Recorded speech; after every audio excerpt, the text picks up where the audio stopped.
സ്നേഹം നിറഞ്ഞ സഹോദരങ്ങളെ, മലങ്കര സഭാ തർക്കത്തിൽ ഉണ്ടായിരിക്കുന്ന പുതിയ വഴിത്തിരിവിനെക്കുറിച്ച് ഞാൻ റിലീസ് ചെയ്ത ഒരു വീഡിയോയ്ക്ക് മറുപടിയായി പാത്രിയർക്കീസ് വിഭാഗത്തിലെ മെത്രാപ്പൊലീത്ത അഭിവന്യ മാർ തെയോഫിലോസ് തിരുമേനി നൽകിയിരിക്കുന്ന മറുപടിയിലെ ചില തെറ്റിദ്ധാരണകൾ ചൂണ്ടിക്കാണിക്കുവാനാണ് ഞാൻ ഈ അവസരം ഉപയോഗിക്കുന്നത്. പാത്രിയർക്കീസ് വിഭാഗം അഭിമുഖീകരിക്കുന്ന പ്രതിസന്ധിയിൽ നിന്ന് രക്ഷപ്പെടുവാനുള്ള അവസാനത്തെ ശ്രമത്തിൻ്റെ ഭാഗമായിട്ടാണ് ഇപ്പോൾ നിയമ പരിഷ്കരണ കമ്മീഷൻ ഒരു കരട് ബില്ല് നിർമ്മിച്ച് സർക്കാരിന് സമർപ്പിച്ചിട്ടുള്ളത്.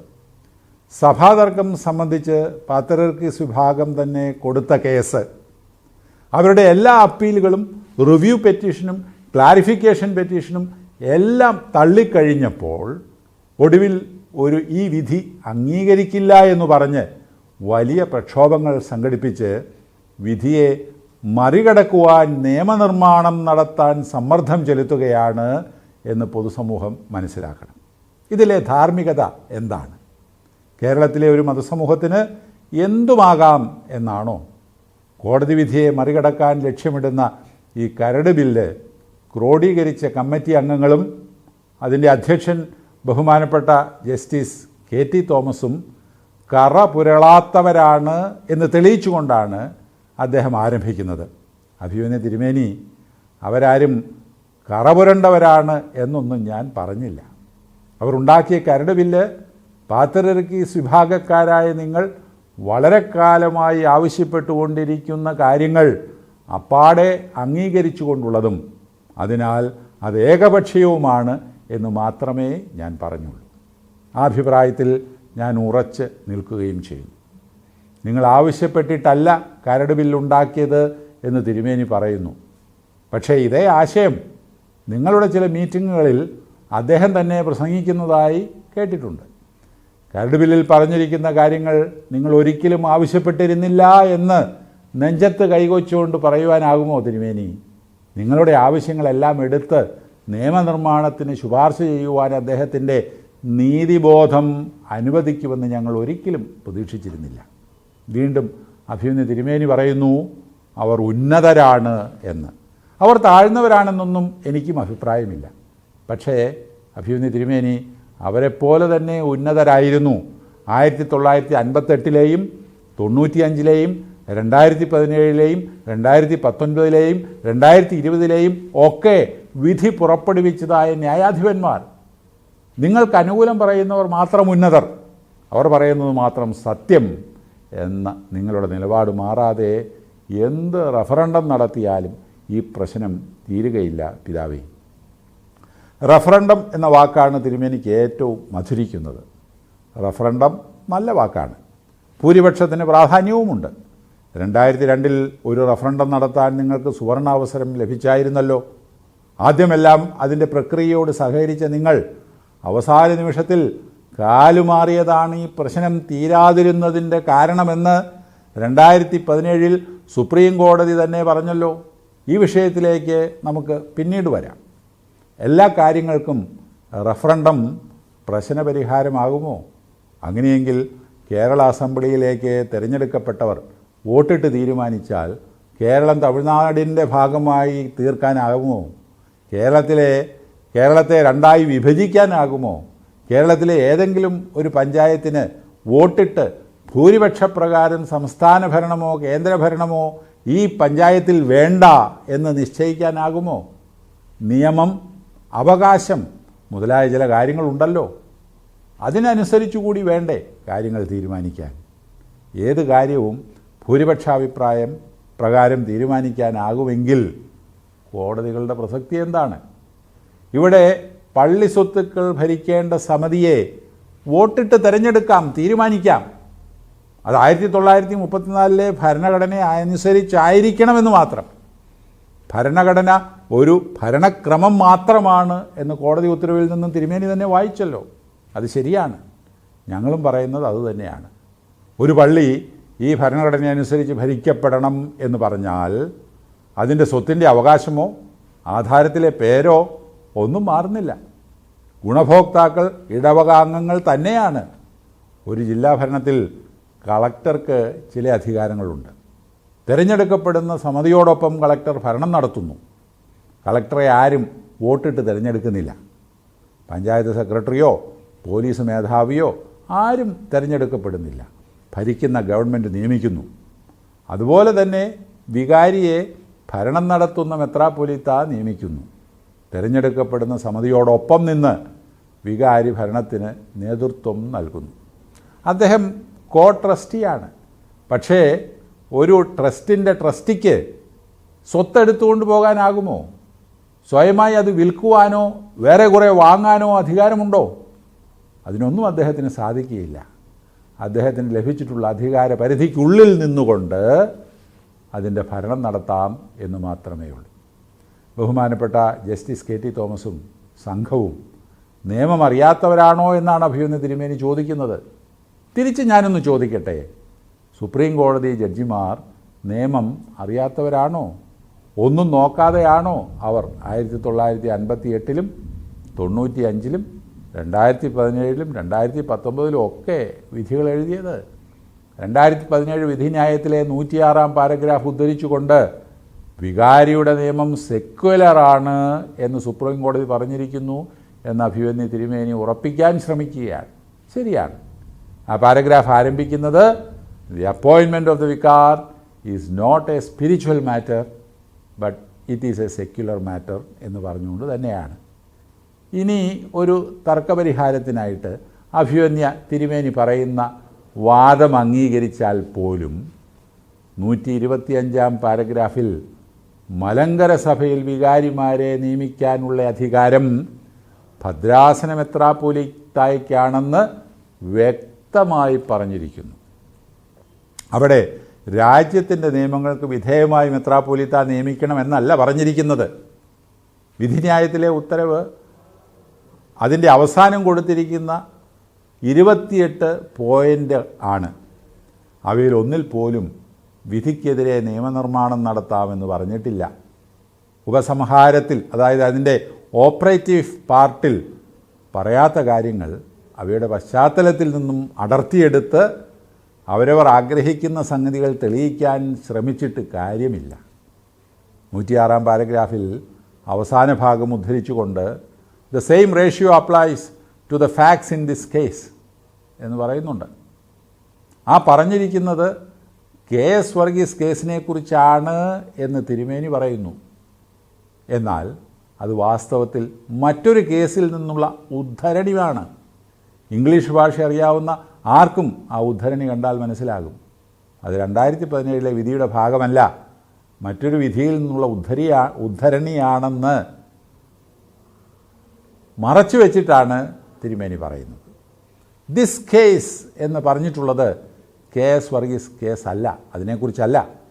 അതുപോലെ തന്നെ 109-ാം പാരഗ്രാഫിൽ നിന്നും തിരുമേനി വായിക്കുന്നതും മറ്റൊരു വിധിയിലെ ഉദ്ധരണി മാത്രമാണ്. അഭിമന്യ തിരുമേനി എന്തിനിങ്ങനെ പൊതുജനത്തെ തെറ്റിദ്ധരിപ്പിക്കണം? കണ്ണടച്ചിരുട്ടാക്കാൻ ശ്രമിക്കുന്നത് ഞാനല്ല, അങ്ങാണ്.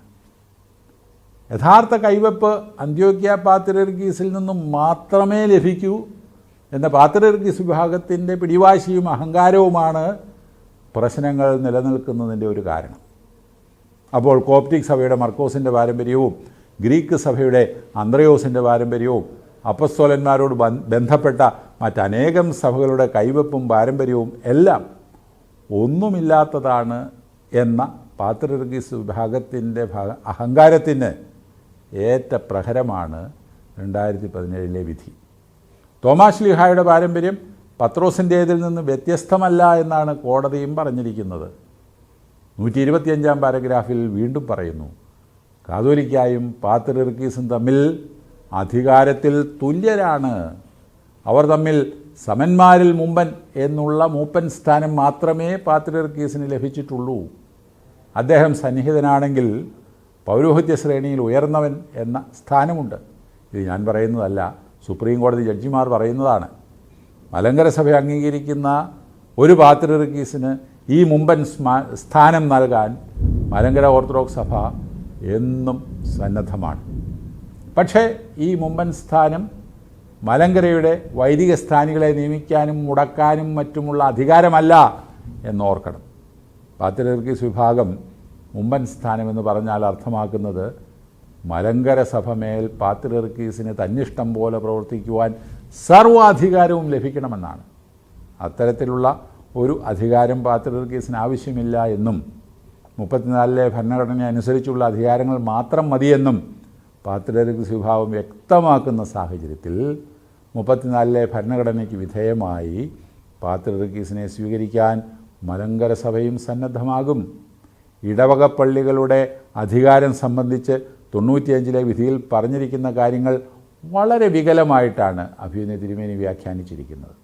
പള്ളികളുടെ സ്വത്തുക്കളെ സംബന്ധിച്ച് ഇടവക പൊതുയോഗത്തിന് അധികാരമുണ്ട് എന്നതിൽ ആർക്കും തർക്കമില്ല. പൊതുയോഗം നിശ്ചയിക്കുന്നതിനനുസരിച്ച് സ്വത്ത് ആർജിക്കുകയോ വിൽക്കുകയോ ചെയ്യാം. പൊതുയോഗമാണ് മാനേജിംഗ് കമ്മിറ്റി, ട്രസ്റ്റി എന്നിവരെ തിരഞ്ഞെടുക്കുന്നത്. ഒരു ട്രസ്റ്റാകുന്ന സഭയുടെ ഭാഗമായി ഇടവക പള്ളികൾ അതിൻ്റെ ഗുണഭോക്താക്കളായ ഇടവകാംഗങ്ങൾക്ക് വേണ്ടി നിലകൊള്ളണം.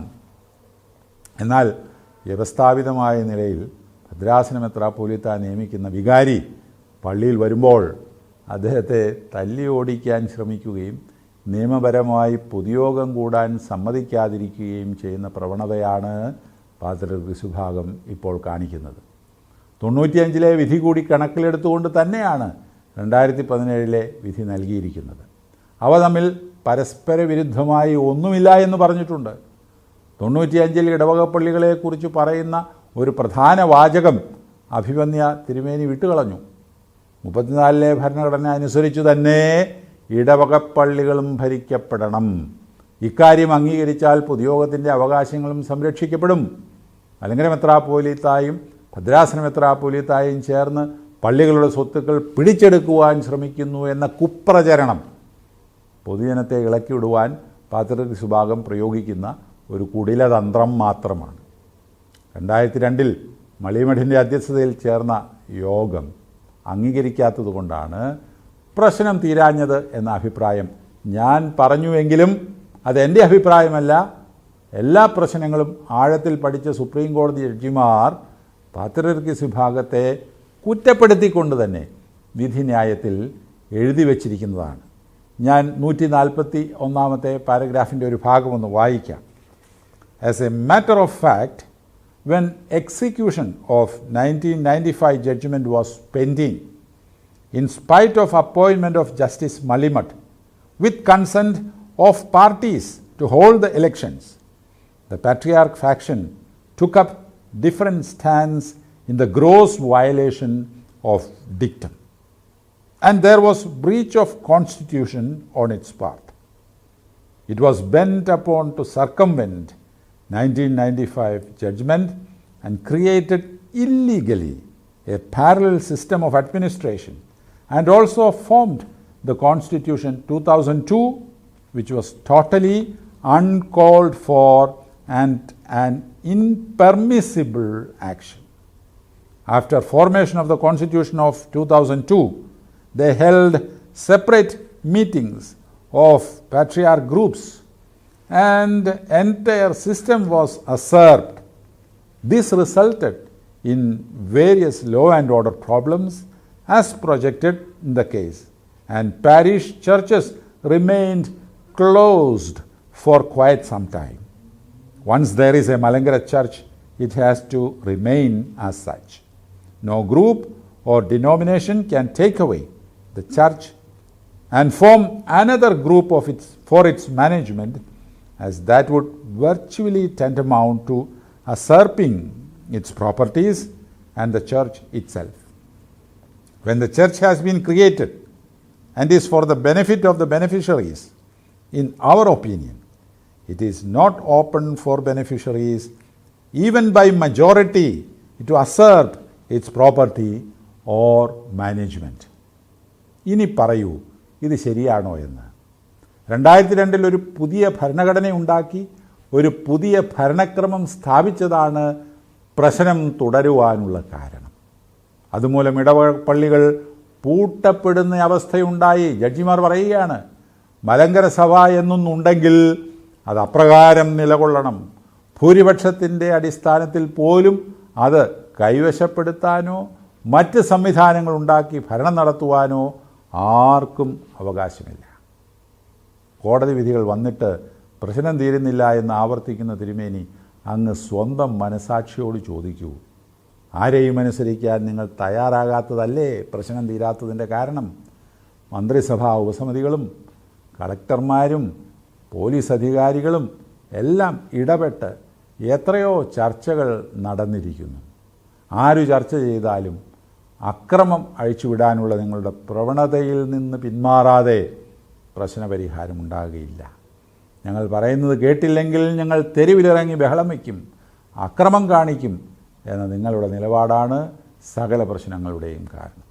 നിങ്ങൾ തന്നെ കേസ് ആരംഭിക്കുകയും വിധി വരുമ്പോൾ അനുസരിക്കാതിരിക്കുകയും ചെയ്യുന്ന നിലപാടാണ് പ്രശ്നത്തിൻ്റെ മൂലകാരണം. സംസ്ഥാനത്തിൻ്റെ ഖജനാവിലെ പണം ക്രമസമാധാന പാലനത്തിനു വേണ്ടി ചിലവാക്കുന്നതിനെക്കുറിച്ച് മുതലക്കണ്ണീർ ഒഴുക്കിയിട്ട് കാര്യമില്ല. നിങ്ങൾ തെരുവ് യുദ്ധം അവസാനിപ്പിച്ചാൽ എല്ലാ പ്രശ്നവും തീരുമല്ലോ. കോടതി വിധി നടപ്പാക്കാൻ വരുമ്പോൾ പള്ളിക്ക് മുമ്പിൽ കുത്തിയിരുന്നിട്ട് ടേക്ക് മീ ബൈ ഫോഴ്സ് എന്ന് പോലീസ് അധികാരികളോട് പറയുന്ന മെത്രാപ്പൊലീത്തന്മാർ നിങ്ങൾക്ക് നേതൃത്വം നൽകുന്നിടത്തോളം എങ്ങനെ സമാധാനമുണ്ടാകും? പോലീസ് പ്രൊട്ടക്ഷനിൽ കുർബാന ചൊല്ലേണ്ടി വരുന്നെങ്കിൽ അതിൻ്റെ കാരണം എന്താണ്? വിശുദ്ധ കുർബാനയോട് പോലും യാതൊരു ബഹുമാനവുമില്ലാതെ കുർബാന സമയത്ത് അസഭ്യവർഷം നടത്തി കലഹമുണ്ടാക്കുവാൻ ശ്രമിക്കുന്നതുകൊണ്ടല്ലേ? സുപ്രീം കോടതി വിധിയെ വെല്ലുവിളിക്കാനും നീതിയും നിയമവും ലംഘിച്ച് രാജ്യത്ത് അരാജകത്വം നിലനിർത്താനും ശ്രമിക്കുന്ന ഒരു സംഘം ആളുകളുള്ളപ്പോൾ കലാപമുണ്ടാകുന്നത് സ്വാഭാവികമല്ലേ? ഇപ്പോൾ കേരള ഹൈക്കോടതിയിൽ ബഹുമാനപ്പെട്ട ജസ്റ്റിസ് ദേവൻ രാമചന്ദ്രൻ്റെ ബെഞ്ചിൽ നടക്കുന്ന പോലീസ് പ്രൊട്ടക്ഷൻ കേസിൽ അദ്ദേഹം നടത്തുന്ന ചില പരാമർശങ്ങൾ കേട്ടാൽ മതിയല്ലോ പ്രശ്നങ്ങളുടെ ഉറവിടം മനസ്സിലാകുവാൻ. ആ പരാമർശങ്ങൾ കേട്ടാൽ ഒരുമാതിരി നീതിബോധമുള്ള ആരും ലജ്ജിച്ചു പോകും. എന്നാൽ എന്ത് കേട്ടാലും മനസ്സിലാകാത്ത വിധം പാത്രിയർക്കീസ് വിഭാഗത്തിൻ്റെ ഹൃദയം ഫറവോൻ്റേതുപോലെ കഠിനമായിരിക്കുന്നു. കോടതി വിധിയുടെ അടിസ്ഥാനത്തിലാണ് പുതിയ ബില്ല് കൊണ്ടുവരുന്നത് എന്ന് പറയുന്നു. 2017 വിധിയെ തുടർന്ന് 2019 ജൂലൈ 2 കട്ടച്ചിറപ്പള്ളിയെ സംബന്ധിച്ചുണ്ടായ സുപ്രീം കോടതി വിധിയുടെ പ്രധാന ഭാഗവും ഞാനിവിടെ ഒന്ന് വായിക്കാം. Even the state government cannot act contrary to the judgment and the observations made by this court and has the duty to ensure that the judgment of this court is implemented forthwith. The state and all parties shall abide by the judgment passed by this court in totality and cannot solve the matter in any manner different than the judgment passed by this court. No parallel system can be created. ഈ പരാമർശത്തിന് ഘടകവിരുദ്ധമായി നിയമം നിർമ്മിക്കുവാൻ എങ്ങനെ സാധിക്കും? ഇനി നിർമ്മിച്ചാൽ തന്നെ അതിന് പിന്നിലെ ധാർമ്മികത എന്തായിരിക്കും? സംസ്ഥാന സർക്കാരിന് ഈ വിധിയിൽ നിന്ന് വ്യത്യസ്തമായി പ്രവർത്തിക്കാനാവില്ല എന്ന് മാത്രമല്ല, ഈ കോടതിയുടെ ഉത്തരവ് ഉടൻ നടപ്പാക്കുവാനുള്ള ഉത്തരവാദിത്വമുണ്ട് എന്നാണ് കോടതി പറഞ്ഞിരിക്കുന്നത്. കോടതിയുടെ ഉത്തരവ് നടപ്പാക്കുവാനല്ലാതെ ഈ പ്രശ്നം മറ്റൊരു വിധത്തിലും പരിഹരിക്കുവാൻ സംസ്ഥാനത്തിന് സാധിക്കയില്ല എന്നാണ് പറഞ്ഞിരിക്കുന്നത്. സമാന്തരമായ മറ്റൊരു ക്രമീകരണവും ചെയ്യുവാൻ പാടില്ലാത്തതാകുന്നു. ഇത്രയും വ്യക്തമാണ് കോടതിയുടെ ഇടപെടൽ. കോടതി വിധിയെ മറികടക്കാൻ നിയമനിർമ്മാണം സാധ്യമാകും എന്ന് പൊതുവായി സമ്മതിച്ചാൽ പോലും ഇത്ര വ്യക്തമായി പറഞ്ഞിരിക്കുന്ന കാര്യങ്ങൾക്ക് നേരെ എതിരായി പ്രവർത്തിക്കാനാവുമോ? എങ്കിൽ പിന്നെ ഈ രാജ്യത്ത് കോടതികളുടെ ആവശ്യം എന്താണ്? 95 വിധിയിൽ പാത്രിയർക്കീസ് വിഭാഗത്തിന് അനുകൂലമായി എന്തൊക്കെയോ പറഞ്ഞിരിക്കുന്നു എന്ന് അഭിമന്യ തിരുമേനി പറഞ്ഞിട്ടുണ്ട്. എന്നാൽ അതെന്താണെന്ന് പറയുന്നില്ല. സമയം ദീർഘിച്ചു പോകുന്നതുകൊണ്ട് 95 വിധി വിശകലനം ചെയ്തുകൊണ്ട് മറ്റൊരു വീഡിയോ തന്നെ റിലീസ് ചെയ്യേണ്ടി വരും. കോടതി വിധികൾ എന്തായാലും അവയെല്ലാം വ്യാഖ്യാനിച്ച് തങ്ങൾക്ക് അനുകൂലമാണെന്ന് വരുത്തി തീർത്ത് ജനങ്ങളെ വഴിതെറ്റിക്കാനുള്ള തിരുമേനിയുടെ ശ്രമത്തെക്കുറിച്ച് ഞാൻ എന്തു പറയാനാണ്? അഭിമന്യ തിരുമേനി സ്വന്തം മനസാക്ഷിയോട് ചോദിക്കൂ, പറയുന്നതെല്ലാം ആത്മാർത്ഥമാണോ? നിയമപരിഷ്കരണ കമ്മീഷൻ്റെ ഈ കരട് ബില്ല് നിയമനിഷേധമാണ്, ധാർമ്മികമായി തെറ്റാണ്. അത് നടപ്പാക്കാൻ ശ്രമിച്ചാൽ ഉണ്ടാകാൻ പോകുന്നത് 4 ഇരട്ടി കേസുകളും കൂടുതൽ കലാപങ്ങളും മാത്രമായിരിക്കും.